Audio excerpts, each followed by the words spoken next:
Դուք պատահաբար չեք ծնվել ու դրվել այս ժամանակի մեջ ինչ որտեղ աշխարհում։ Աստված դրել է ձեզ այս վայրում, այս ժամանակաշրջանի մեջ, ինչ որ նպատակով։ Եվ եթե դուք ապրում եք այս ժամանակաշրջանում, աշխարհի պատմության այս շրջանում, ուրեմն դուք գործ ունեք անելու։ Սա չի վերաբերում միայն բեմում կանգնած մարդկանց։ Իրականում մարդկանց մեծ մասը, որ օգնության կարիք ունի, չի գա այստեղ։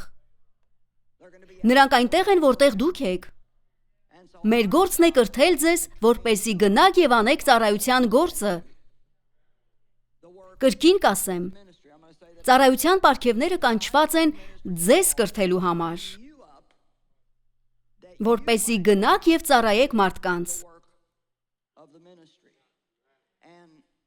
Եվ հիմա պարզապես եկեղեցի գալու եւ